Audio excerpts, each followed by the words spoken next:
People these days are so used to other people being indirect and inauthentic that clear, direct communication often appears aggressive and it feels confrontational. But communicating with clarity isn't confrontation. It's actually a good man with a spine. David Dieter says a man's spine represents his capacity to stay grounded and to stay open even in periods or times of intensity, whether that's pain, love, or challenge. And in his work, he often contrasts between a collapsed spine, which is a man that's lost in fear, doubt, or people-pleasing, with a strong spine, which is a man who feels everything fully, but he doesn't flinch and he doesn't collapse. Now, this really hits home with me. And I remember reading this years and years ago, because in another lifetime, before becoming a much more stable, loving, and providing family man, I was that passive nice guy, the codependent people pleaser with a quiet trail of self-betrayal behind him. I played a role which was built from old conditioning and survival wiring. But that act and that way of showing up, it held me back. Eventually, you'll realize, or you do come to realize, if you get out of it, that the passive validation seeker always finishes last. And that there's actually something to that statement that nice guys come last. But that's not all.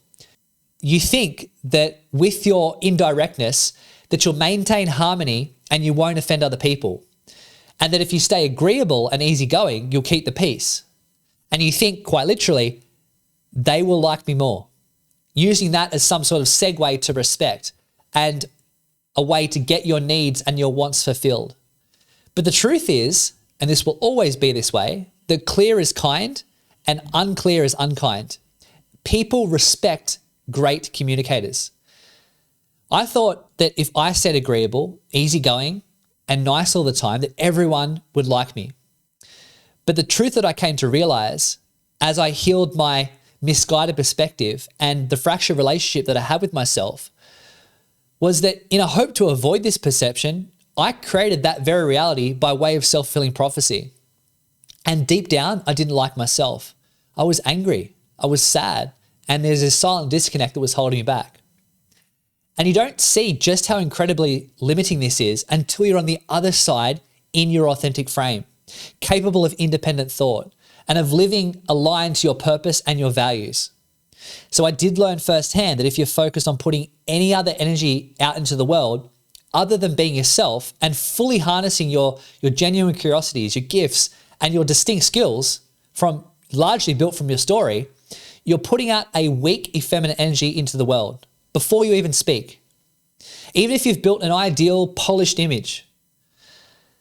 This gets me thinking how the high value and the low value conversation that seems to be happening online and just throughout culture, it seems to miss the mark a bit.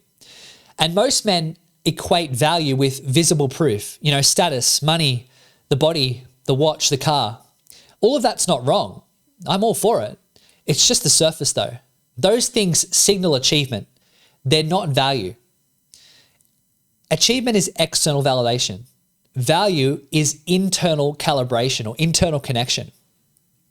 And in my work and also in my studies of myself over the years, there are 8 true marks of high value that go beyond your money, your height, and you can work on this to raise your own value, to raise your standards and help communicate higher value to separate yourself. I'll share them in a minute, but first there's something I want to speak to that fits the average man. If you want to be in your own category and be perceived to have higher value, which really helps with business, relationship, and overall life success and fulfillment, you need to be aware of what most men never learn to do. For a lot of men, and this is purely going off my past experiences personally and also what I see professionally, is that most men never learn how to cut through their own noise. That is to say, the mental chatter and to get into communication with themselves. They lack self-awareness, they worry too much about what other people think, and they are brutally afraid of making mistakes. As a result, they become wayward and distant. They're drifting men in a world that demands direction. They become terrified of rejection. They avoid their pain and they cut off parts of themselves that are designed to serve them and to help other people. I believe that God made no mistakes with what he gave you in your heart, in your challenges, and also in that God-given ambition. Because most men deny that. They hold back. They struggle to articulate themselves. They struggle to express themselves clearly. So their real gifts never fully reach the world. That limits their impact, and it keeps them from getting what they want in life. Instead of embracing their God-given nature and their masculine edge, they shrink themselves because they don't want to be seen as aggressive, so they play small instead. And yes, part of what I can do is teach you communication skills, but often in my experience, that just adds to the noise because confidence can be faked and conviction can't. It's easier than it ever has been before to try and be someone else today. But the problem with this is fake people, they crave your fakeness because it validates their own. And you end up attracting what you are. And when you fake it or you deny yourself and others the greatest gift, which is the permission to be real and to be themselves, this is the problem. So what does real high value look like? Well, he has restraint. He could flex, he could prove, or he could dominate, but he doesn't need to.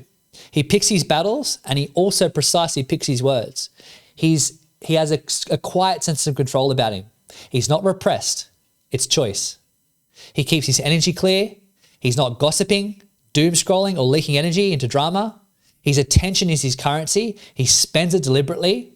He lives by systems, not by moods. There is emotional discipline there, which is the ability to do what he needs to do regardless of how he feels. That's a rare currency in a reactive world. He also doesn't outsource his peace. No partner, business deal, or recognition gets to decide whether he's okay. His sense of worth is not rented from the opinions of other people. He likes to invest in depth as well. He'd rather have 3 real connections than 30 surface level ones. It's quality over quantity always. He refines his environment. He knows his energy.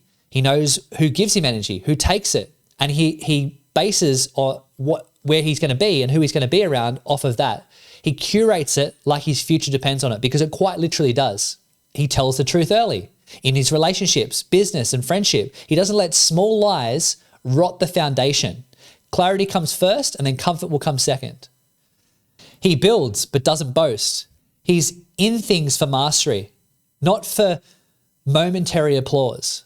The quiet builder energy, the man who's too busy improving himself and improving what he's working on to announce it. Now, here's what to do.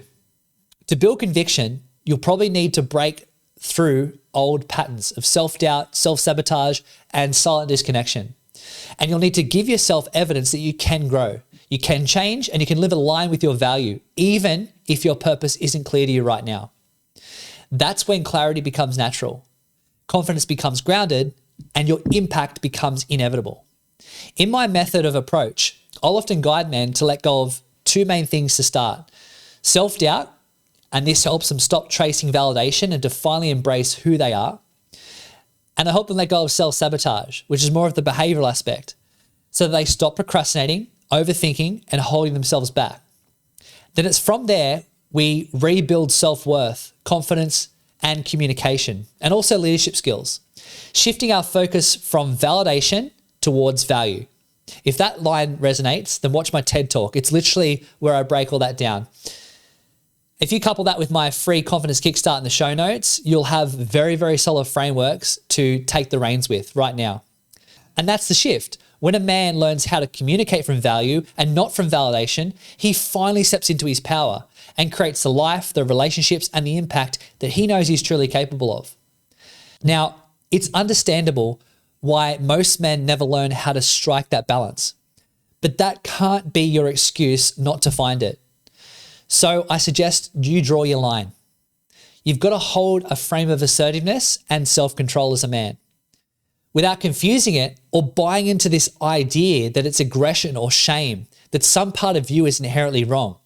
There's a very real war on masculinity right now, and you can't buy into that noise. The world is only getting noisier. It's only getting more distracted and more reactive, which means at the very least, you have to draw this line for yourself. And you have to honor your voice as you feed your focus and you starve your distractions. This helps to fuel your purpose. And then as a result, the byproduct, the signal becomes very clear and simple. It says that you're comfortable in your own skin, you're grounded and steady. And it also communicates you're able to separate yourself from the reactivity that's around you. You're of higher value because people don't respect vagueness at the end of the day. They respect great communicators, and high value men build and carry this conviction. So in a world that's desperate to be noticed, desperate to be first and right, yet terrified at the same time of saying the wrong thing, respect is quite rare, and it's a very real currency. And that rarity makes it one of the highest value and most noble goals that a man can pursue and attain and embody. So before we split from this episode, I want to give you a couple of frameworks. It'll really help you to go and grab a pen, a notepad, just to get these down. Here are 3 pillars within my Own Your Voice method for helping you build inner congruence. The first pillar is self-awareness. You have to know what drives your decisions, what you stand for, and what you will not compromise on. This sets a standard for you. Without this, you're always going to default to people pleasing or to the performance, which is putting on this idea of who you are. The second pillar is core values. These are like the decision filters for our reality and for life. You have to define them and live by them. We want to really get to know them, get in touch with them, and see how they integrate into our life so that we can live in our values and not just profess them.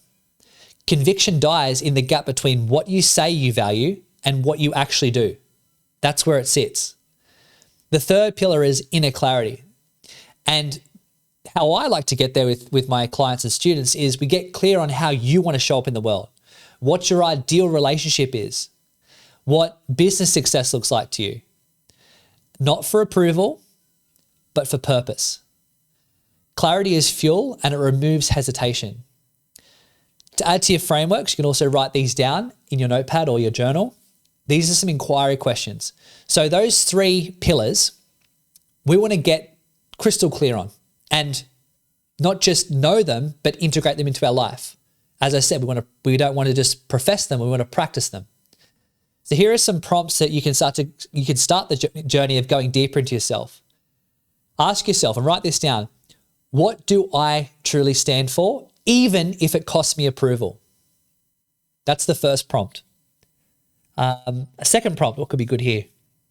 Where in my life am I betraying my own values just to keep the peace? The third prompt, when I walk into a room, how do I want to show up? And am I living that way when nobody's watching? Very important. Make sure you get that last bit. When I walk into a room, how do I want to show up? And am I living in that way when nobody's watching? One of my clients put up a great reel about this. He said, if you really want to get your shit together, pretend that your life's a movie and it's being constantly shot.